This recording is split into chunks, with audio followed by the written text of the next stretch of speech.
جب زمین اپنی پوری شدت سے ہلا دی جائے گی اور زمین اپنے اندر کے بوجھ باہر نکال دے گی اور انسان کہے گا اسے کیا ہو گیا ہے، اس دن زمین اپنی خبریں بیان کرے گی، کیونکہ آپ صلی اللہ علیہ وآلہ وسلم کے رب نے اسے حکم دیا ہوگا۔ اس دن لوگ مختلف حالتوں میں نکلیں گے تاکہ انہیں ان کے اعمال دکھا دیے جائیں۔ پھر جس نے ذرہ برابر بھی نیکی کی ہوگی وہ اسے دیکھ لے گا، اور جس نے ذرہ برابر بھی برائی کی ہوگی وہ بھی اسے دیکھ لے گا۔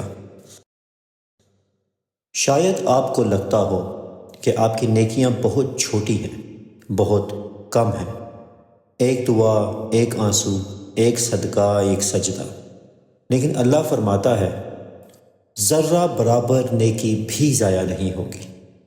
رمضان کے باقی دنوں کو معمولی نہ سمجھیں، کیونکہ کبھی کبھی ایک چھوٹا سا عمل بھی انسان کی آخرت بدل دیتا ہے۔